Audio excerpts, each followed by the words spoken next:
Phil, man, he's one of the goofiest guys I've ever been around, for sure. Very unique. I love that guy. He's so caring. He really, he might not say a lot, but when he is saying stuff, he's always joking around. He's a great guy to have around, and always lifting spirits, that's for sure. Phil, as a teammate, he's the guy that in practice you never want to be against because he's a crazy guy.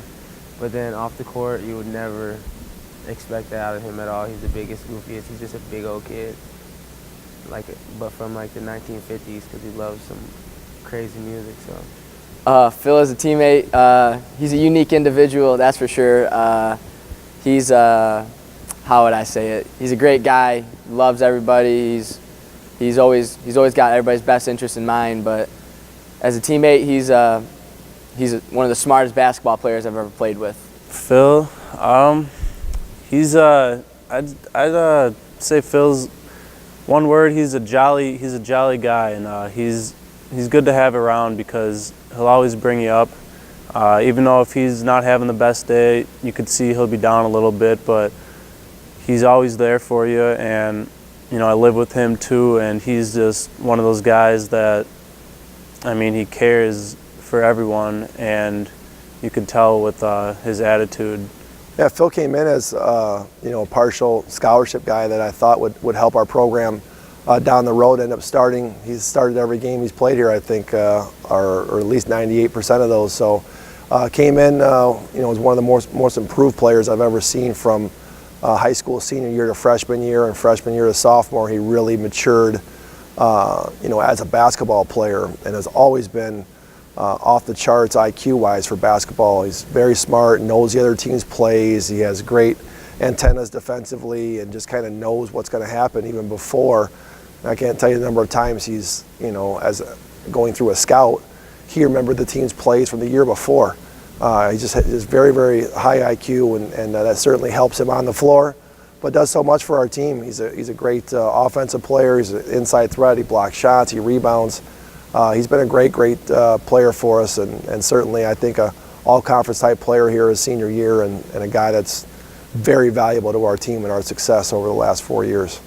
His leadership style, he's definitely a lead by example kind of guy. He's always, like I said, he doesn't maybe say as much on the floor, but he's definitely always leading by example, always being physical. And something that was really great for me is if he noticed that I wasn't completely sure of what I was doing, maybe in a play or in a drill, he was always the guy that would come up to me, whisper in my ear, hey, you got to do this, you got to do that, just so I didn't have to get embarrassed in front of coach. So that was always appreciated. He's definitely a lead by example. I roomed with him all my freshman year, and he was always making sure that I had everything out of the room, or we were on time, later time, and so that kind of frustrated me a little bit as a freshman, but I appreciate everything that he's done for me while being here. He's definitely a leader by example. He does all the right things. He off the court, he's always there for you if you need somebody or somebody to talk to. He's never in trouble. He's always helping out everybody with their homework, their studies, stuff like that. But yeah, he's definitely a leader by example. Yeah, I think Phil's more of a leader by example. He's a real quiet guy. I think the guys that have gotten a chance to know him off the floor, he's got a really unique personality. He's very talkative, very bubbly. When he's in a great mood, he's really funny and great to be around, very charismatic. But he leads definitely more by his example and how he plays. He's not a real rah-rah guy, or he's not a big speech guy. Doesn't say a lot to our guys, but certainly allows his play to do the talking for him as far as leadership. I think his unselfishness. A lot of big guys sometimes think that they don't get the ball enough in the post and try to score every time they touch the ball down there. But Phil's, every single time you see him get the ball, he's looking first. He's looking to get guys open. He's really got kind of a guard's mentality, I think, down low. He's always looking for cutters, always looking for people. So definitely trying to be more unselfish like Phil. One thing I can take away from Phil is that he doesn't care what anybody thinks about him. He lives his own lifestyle. He loves who he is as a person, and he knows who he is, and that means a lot.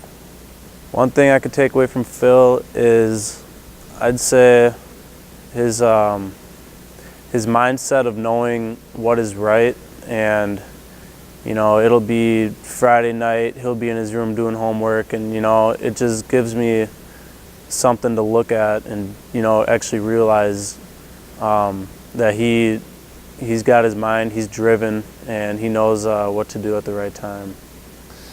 My favorite memories of Phil, it's probably got to be when I stayed at Phil's house.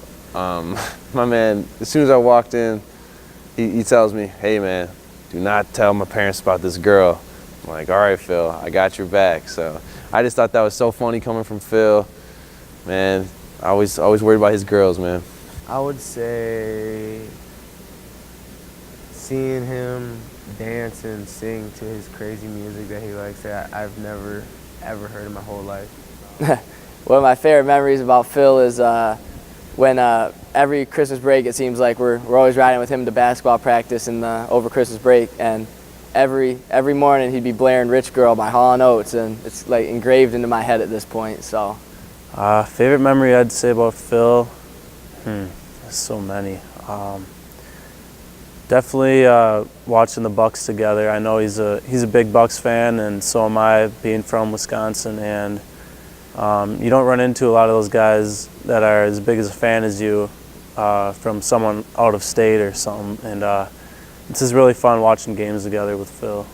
Oh wow, I would say his game at Ferris State last year, we went for 18 and 14 against Ferris, who was one of the top teams in the conference, and matched up against Zach Hankins, who's, you know, arguably one of the best Division II players in the country, and really kind of took it to him and just had a phenomenal individual game. We won that game on the road. It was one of our better road wins of the year, and Phil just truly shined that night, and just to see his confidence blossom.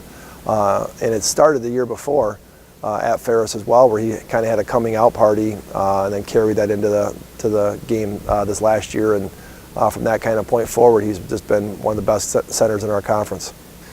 Phil, man, I don't know what I would do without you. I am definitely the basketball player I am today because of you. You've helped me so much. You've been a great example on how to be physical in the post, and I appreciate you, Phil. Love you, buddy. Thank you, Phil, for everything that you've done and helped me along my journey here at Lake State. And I know you're going to do great things after college, so congrats and best of luck to you. Phil, you got a bright future ahead of you in your career, and whatever you decide to do, you're smart, man, you're a great guy, and you got a lot going for you. I love you, bro. My final message for Phil is that I know you're going to do great things in life, and with your work ethic and your positivity, and I know you're going to do well in the real world, so I love you, brother. We're going to miss you. Yeah, thank you, Phil. Loved our time together, getting a chance to know you personally and professionally. You've been a great asset to our program, a great student, a great leader by example for our younger players, and a great role model for all those that follow Lake State basketball. And I know you're going to be very successful in life outside of basketball, and I wish you nothing but the best, so just want to say thank you.